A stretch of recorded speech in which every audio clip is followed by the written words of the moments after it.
네. 제가 이 시간을 미리 맞추지 못하고 늦게 도착해서 이 회의 진행에 사죄를 드린 것 같습니다. 먼저 송구하다는 말씀을 드리겠습니다.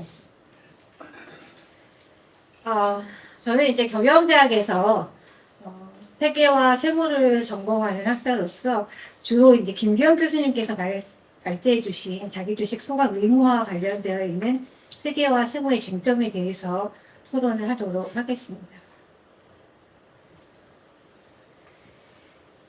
제가 이제 좋은 기회를 주셔서 좀 공부를 했습니다. 사실 저도 자기주식 소각과 관련해서 회계나 세무에 어떤 쟁점이 있었는지에 대해서는 이전에 이렇게 자세하게 공부했던 그런 적은 없습니다. 그리고 학계에서도 크게 이슈가 된 적이 없었는데 왜 그러한가 이렇게 고민해봤더니 우리나라는 자사주 소각을 통해서 이익을 환원하는 비율 자체가 다른 나라에 비해서 굉장히 낮습니다.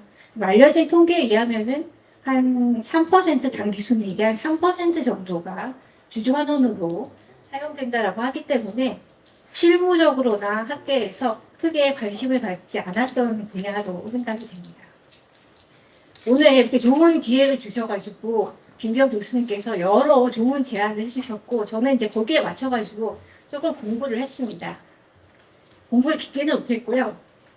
자사주 소각이 그럼 가장 활발한 나라가 어디일까 생각을 해봤더니 미국이 당연 압도적으로 활발합니다.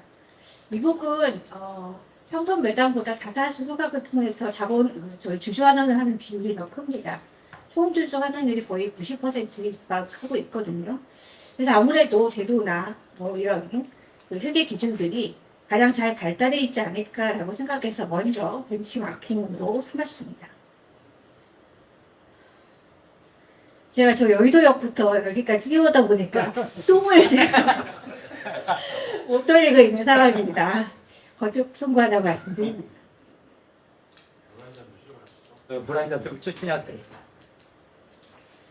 좀 쉬었다 왔어요.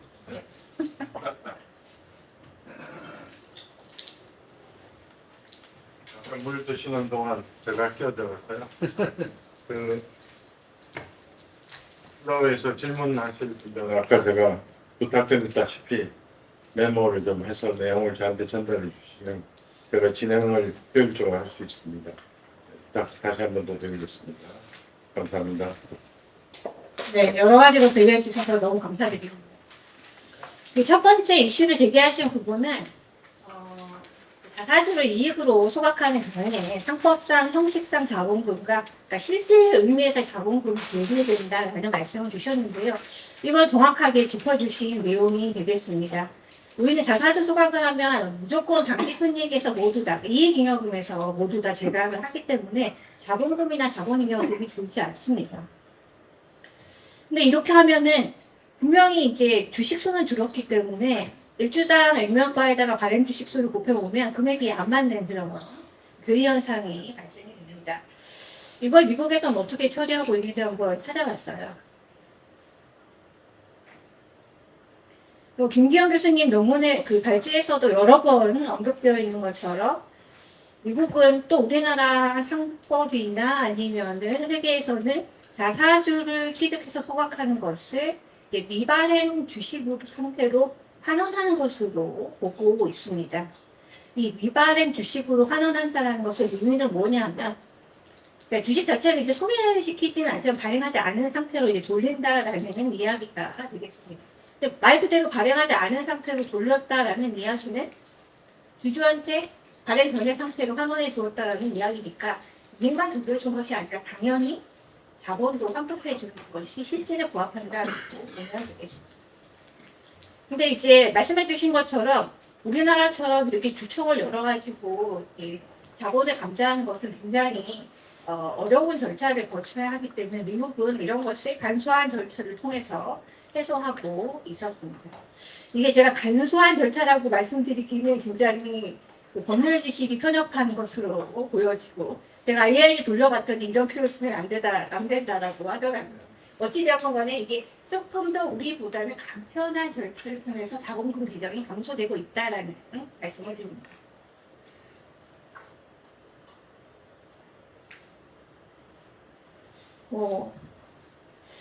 이렇게 제가 이제 그 업데이트본을 보내드렸는데 업데이트본이 아니라 이제 구 토론본으로 올라와 있는데 뭐 큰 차이 없으니까 좀 말씀드리도록 하겠습니다. 우리나라하고 조금 더 가까운 회사법은 아마 델라웨어주 회사법인 것 같습니다. 델라웨어주 회사법을 채택하고 있는 회사들은 자사주의 개념은 존재하지만은 이사의 재량에 따라서 소각이 가능합니다. 주총을 결의할 필요는 없고요. 이사회에서 소각 결의를 하게 되면 소각 증명서를 장관에게 제출하는 것으로 법적 효력이 발생이 됩니다. 그러니까 당연히 자본금도 줄고 자본이익금도 줄고 이익잉여금도 주는 구조가 되겠습니다. 이것보다 한 발 더 나간 회사법이 미국 보건회사법이라고 하더라고요. 저는 뭐 상법 전문가 아니라 잘 모르지만 제가 이제 조사한 바에 의하면은 이 모범회사법에서는 아예 자사주의 개념이 폐지된 것과 같다라고 합니다. 그 회사의 주식을 다시 사들여오면 소각이 필요한 것이 아니라 취득과 동시에 다시 이제 미발행 상태로 복귀가 되는 것입니다. 그래서 더 간소하게 소각 등기나 감액 절차 없이 바로 회계상 자본금을 조정할 수 있는 법적 절차가 마련이 되어 있다라고 조사가 됐습니다. 이에 따라서 미국에서도 당연히 회계 처리상으로는 자본금 감소를 하고 있고요. 이때 이제 주식 발행 초과금을 얼마나 감소시킬 것이냐. 이때 이제 회사는 어떤 생각을 하냐 하면은 주발초를 많이 감소시키면 이익이 많이 남잖아요. 그러면 향후에 또 이익할 수 있는 재원으로 사용될 수 있기 때문에 개별적으로 과거에 고가에 발행된 주식들을 먼저 소각하려고 하는 주식 발행 초과금을 먼저 없애려고 하는 요인이 생길 수 있는데 그런 것을 이제 방지하기 위해서 US 갭에서는 평균법을 적용하도록 규정하고 있는 것을 확인했습니다.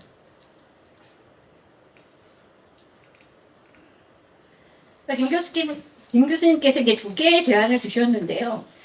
저는 이제 보다 안정적으로 자사주 소각이 활성화되기 위해서는 상법을 개정하는 방향을 좀 같이 생각해보는 것이 어떨까라는 생각을 했습니다. 지금은 채권자 보호라는 취지 때문에 자본금을 건드릴 수 없겠지만 회계 처리만 바꾼다라고 한다면은 역시 또 법적 자본과 회계상 자본의 괴리가 생기는 문제가 역으로 발생할 수 있을 것 같습니다. 따라서 이제 자기 주식 소각이 의무화된다면 또는 지금이라도 실질에 맞게끔 자본금을 감소시킬 수 있는 제도가 조금 정비되면 좋겠다라는 생각을 했습니다. 이 부분은 회사에게도 중요한 부분이 자사주 소각을 계속해서 이제 주주에게 환원하려고 하면 항상 회사들은 이익잉여금이 부족합니다. 그런데 지금처럼 자사주 소각을 모두 다 잉여금에서 처리하게 되면은 이익잉여금 재원이 이제 고갈되는 그런 부분, 고갈을 가속화시키는 그런 문제가 있을 수 있습니다. 그래서 지금 밸류업이나 주주환원을 조금 장려하는 그런 여러 가지 제도적인 개선이 일어난다라고 한다면은 배당의 그 지속 가능성을 높일 수 있는 측면에서도 제도가 함께 정비되면 좋겠다라는 생각을 했습니다.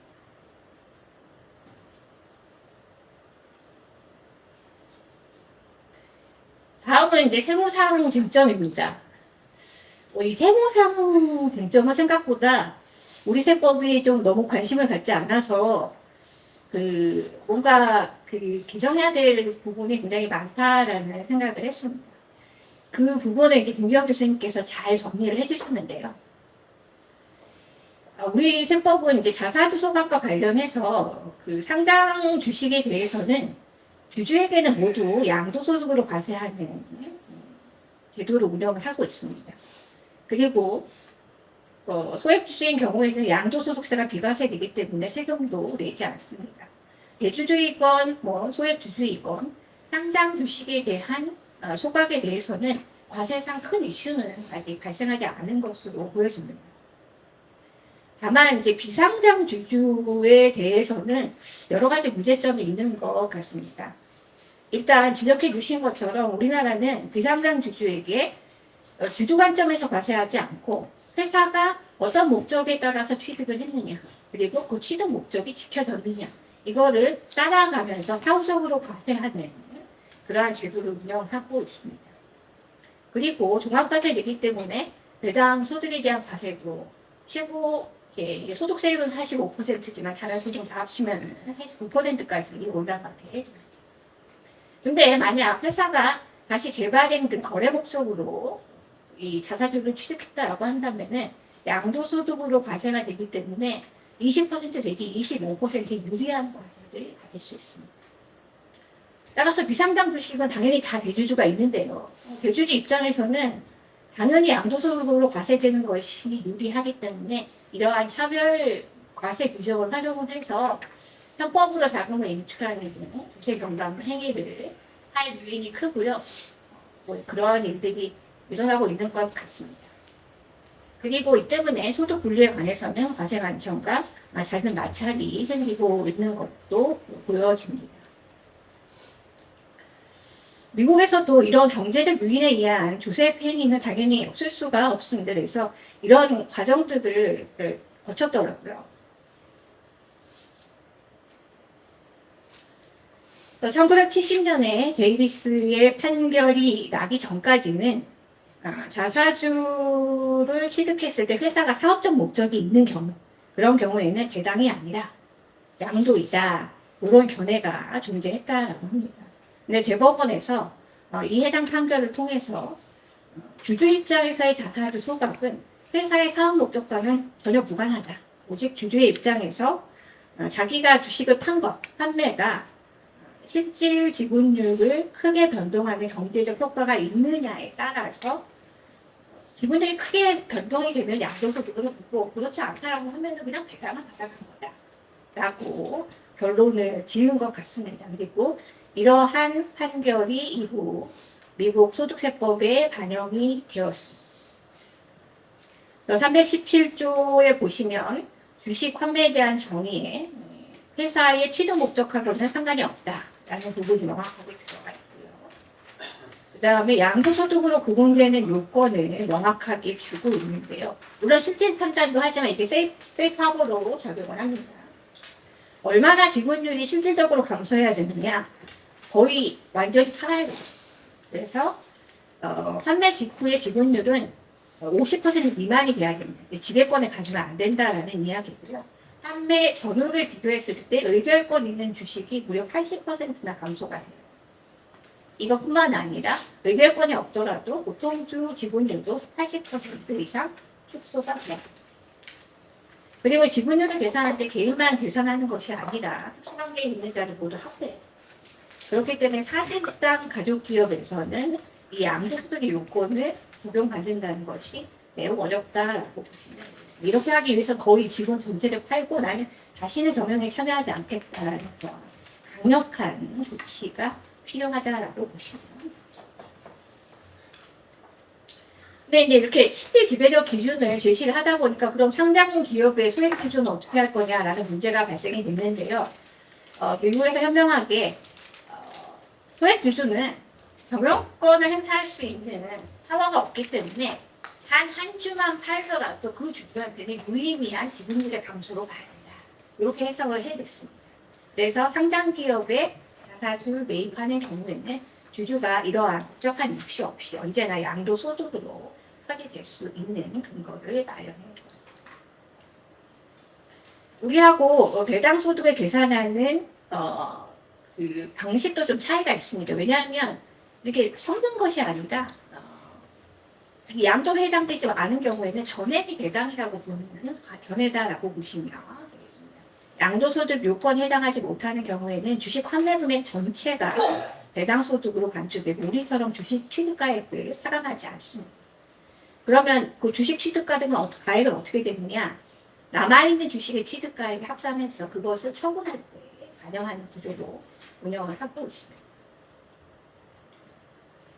김 교수님께서 잘 지적해 주신 것처럼 우리 세법은 미국과 비교해 봤을 때 이러한 문제점을 가지고 있습니다.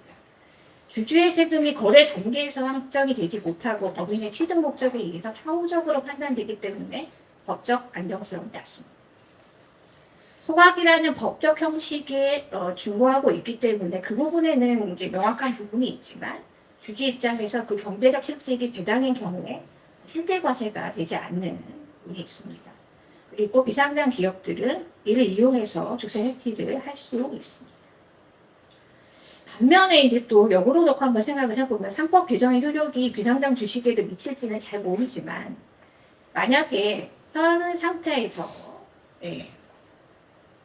자사주 소각을 의무화한다라고 한다면 비상장 주식은 자사주를 사는 순간 이게 그 배당이 되는데 배당 세율이 50%라면 아예 자사주 취득을 할 수가 없습니다. 어떤 법적인 수단이 세제 높은 세율 때문에 차단되는 효과도 발생될 수 있을 것 같습니다.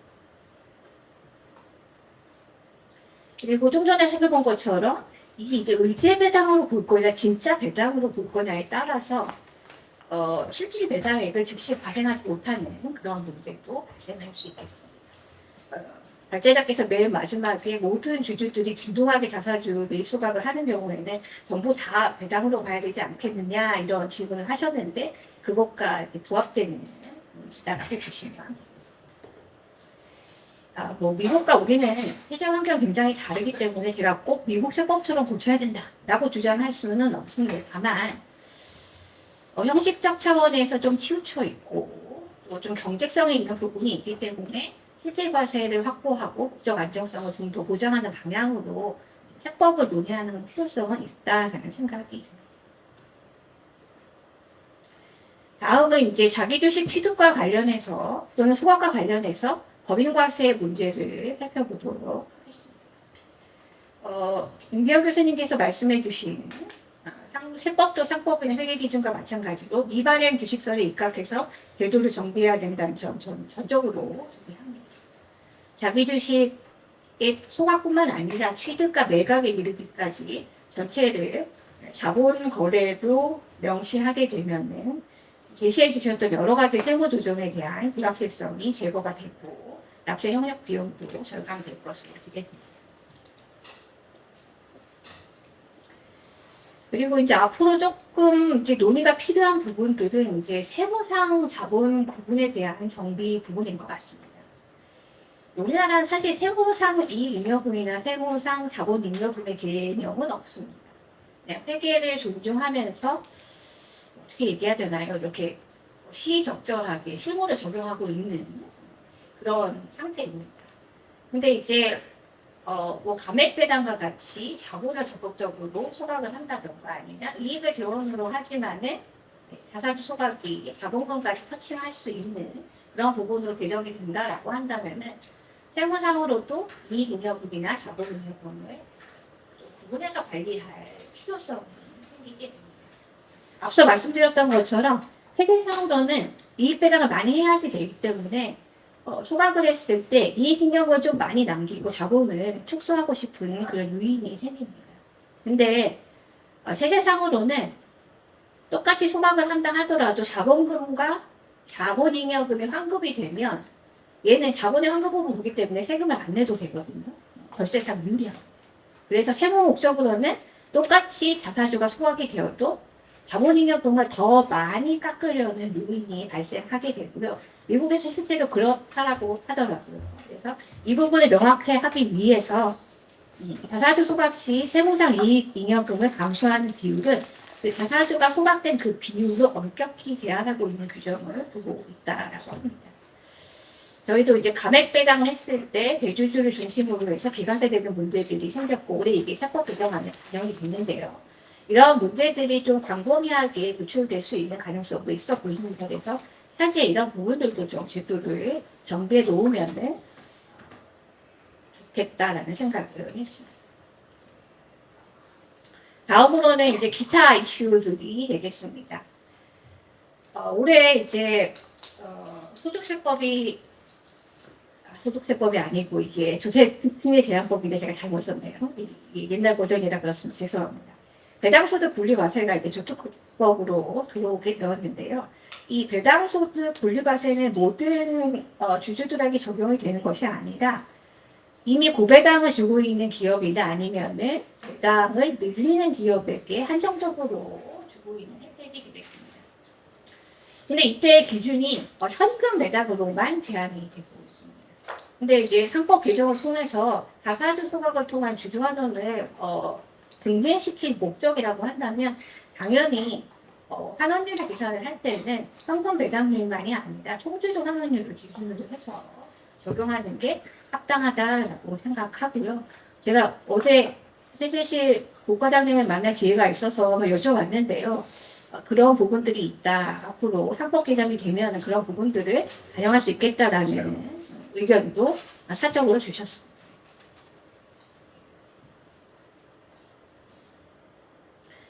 그리고 이거는 뭐 꼭 필요한 부분은 아니지만 자사주 소각하는 것은 기업한테 굉장한 현금 부담을 일으킵니다. 그것도 일시에 많은 주식을 소각하라고 한다면은 유동성에 문제가 생길 수 있습니다.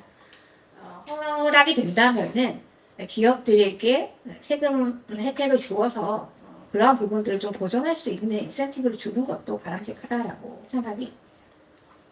물론 세수가 부족하기 때문에 실행되기는 어려울 것으로 보여집니다. 그 다음에 뭐 미세하게 자사주를 가지고 과세 특례를 받고 있는 주식들이 많이 있습니다. 예를 들면은 뭐 지주사 설립했을 때 취득한 자사주는 처분할 때까지 과세 이연이 되는데요. 예외 없이 모두 소각하라고 한다면은 과세 이연 혜택이 소멸됩니다. 그래서 이런 부분에 대한 섬세한 개정도 필요하다라고 생각이. 저 때문에 늦어졌는데 여기서 더 시간을 끌면 안 될 것 같습니다. 네. 송창영 변호사님 발제해 주신 내용 제가 아직 읽으면서 깊은 감명을 받았으나 이것으로 제 토론은 종료하도록 하겠습니다. 경청해 주셔서 감사합니다.